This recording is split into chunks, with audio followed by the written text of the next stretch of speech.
Bueno, y como les decía, estamos con Marcos Buscaglia, nuestro economista. Marcos. ¿Cómo te va? ¿Te habrán hecho Muy escuchar bien. la canción Despacito? Muchas veces, mi hija, ahora hay una versión de Justin Bieber que hace furor, hace las delicias de los adolescentes. Así está la economía, Carlos. Básicamente tuvimos la semana pasada... Despacito, pero seguro. Tuvimos la semana pasada dos datos interesantes. ¿Vos también sos víctima de esos DJs? Todo el día en el auto me la introdujo mi hijo Alfonso, de 9 años, así que todo el día. Alfonso, sí. Dos datos tuvimos buenos la semana pasada. El dato de marzo oficial del EMAE, que lo que marca cuando lo juntás con los datos de enero y febrero... El EMAE es el indicador de actividad mensual. Cuando lo juntás con el de enero y febrero, te muestra que la economía creció en el primer trimestre un 0,6% contra el cuarto. ¿Eso es mucho, es poco? A ver. Es poco, es despacito, por eso. Veníamos 0,1 de crecimiento, 0,5, 0,1 el tercero contra el segundo, 0,5 el cuarto trimestre del año pasado contra el tercero, y ahora 0,6 ¿sí? El primer trimestre contra el cuarto. Ahora, eso es una tendencia que, ¿qué pensás? ¿Se va a acelerar? Se va a acelerar. ¿Es que la Argentina salió de la recesión? ¿Ya se puede decir eso o no? Ya salimos de la recesión, como habíamos hablado. Estos números están dentro de lo esperado. Es más, la semana pasada también Orlando Ferreres, que computa un índice que, digamos, estima el EMAE, vamos a poner así, se llama Liga, un muy buen indicador. Para abril tiene el dato, muestra un crecimiento mes contra mes en abril de 0,3 y una aceleración del crecimiento ya más de 3% año contra año. Pero lo interesante, Carlos, de ese dato... Más de 3%, año contra año. 2017 abril contra 2016. Y eso que tuvo 2 días hábiles menos. Tuvo 2 días hábiles menos, que en la comparación interanual pega porque Pascua fue en abril este año y en marzo del año pasado, ¿sí?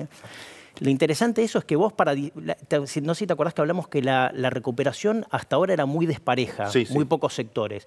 Si vos mirás, para diciembre había solamente 4 sectores de los 11 que mide Ferreres de la economía que tiraban para arriba y el resto para abajo. Ya para abril son 9 de 11 sectores. ¿Qué sectores se incorporaron? Los nuevos. Construcción, fuertísimo por la obra pública, ¿sí? Servicios financieros y 2 sectores más, entre otros, te estoy mencionando algunos nada más, 2 sectores más que lo tiran los sectores que están tirando de la economía a su vez. Transporte, una cosecha grande, hay que transportarla. Y también manufactura. La industria está empezando a tirar para arriba. Cuando vos abrís los números de manufactura, ves que básicamente los sectores que están tirando la manufactura son los ligados a la construcción. Cemento, hierro, etcétera, etcétera. Entonces se empieza a dar el efecto multiplicador de actividades importantes. Entonces, 2 buenos datos. Todavía, como digo, despacito. ¿Sí? Eso está en el PowerPoint de ustedes los economistas. En la piel de la gente, ¿cuánto se sentirá esto? Todavía no mucho, todavía no mucho. Y como habíamos hablado, yo creo que básicamente para fin de año vas a tener una recuperación del consumo, pero digamos, recién para fin de año. Lo interesante, Carlos, está todo el mundo hablando de las elecciones. Claro. Y lo interesante es que hubo algunos rumores que el gobierno medio que le había bajado el precio al impacto de la economía en ganar o no ganar. Y cuando uno mira lo que uno puede estimar acerca del impacto de la economía en las elecciones, está en lo cierto el gobierno. Nosotros lo que hicimos es básicamente imitar modelos que se usan mucho en Estados Unidos que toman factores económicos y políticos para tratar de predecir elecciones. Muy interesante lo que da. La economía le agrega 0 al gobierno. ¿Cómo medís eso? Lo medís, esto es lo interesante, estos modelos. En estos modelos, por ejemplo, cuando lo hacen para Estados Unidos, las elecciones en Estados Unidos son en noviembre. Ellos, la actividad que usan para medir el impacto en las elecciones no es la de noviembre, es la de principio de año. O sea, tiene como un retraso. Claro. ¿Sí? ¿Por qué es esto? Porque la gente parecería que no decide con cómo le fue la semana esa de la elección. Es como que va viendo su situación durante el año y ahí va formando su decisión. Entonces, el dato más importante, en definitiva, va a ser este del segundo trimestre, no el de octubre. Esto sí empieza a pegar, vos decís, en la elección. Exactamente. Pero, nuevamente, cuando uno mira los datos del segundo trimestre vamos a ver una aceleración, como bien vos dijiste. La economía probablemente crezca más de 2% año contra año, pero no mueve tanto el amperímetro. Cuando uno lo mete en los modelos, no va a impactar tanto en la... O sea, sigue predominando... El gobierno, si tiene que mostrar algo, tiene que mostrar política, no economía. Política.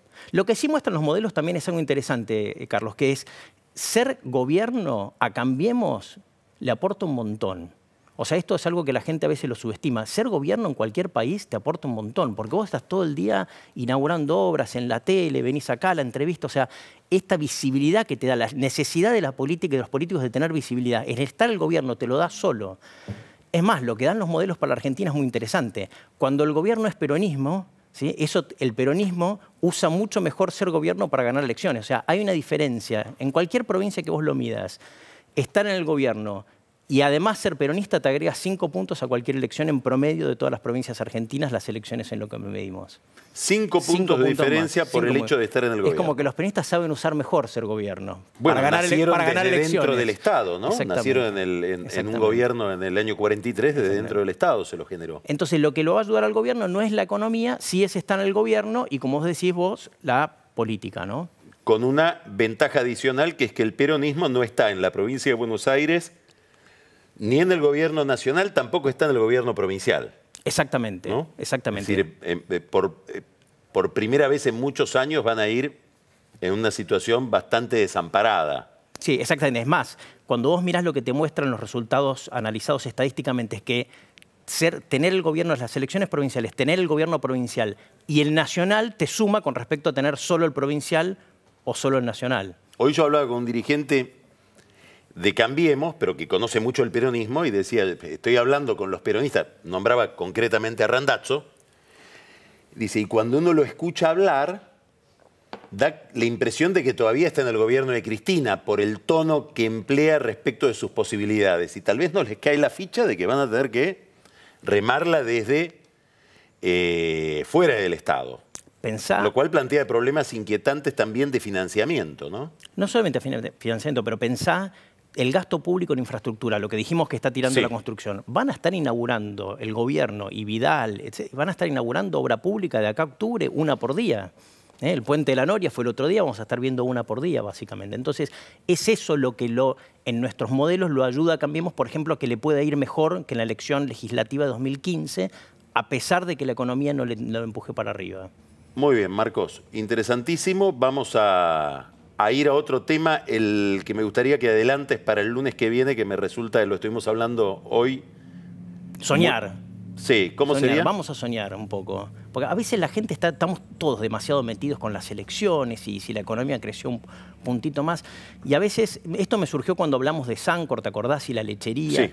O sea, si la economía se normaliza, si la Argentina se normaliza, estamos pensando a mediano plazo, ¿qué puede pensar uno que sería la Argentina? Te voy a poner, ya que hablamos de Sancor, el ejemplo de la lechería. Nueva Zelanda exporta más de 8.000 millones de dólares por año de leche y derivados. La Argentina, 700 más o menos. Cuando hablas con gente de campo te dice, la cuenca lechera de Santa Fe, Córdoba, tiene mejores quizás condiciones que Nueva Zelanda. Bueno, entonces el lunes que viene vas a hacer lo que no hace el gobierno, pintar el futuro. Vamos a soñar.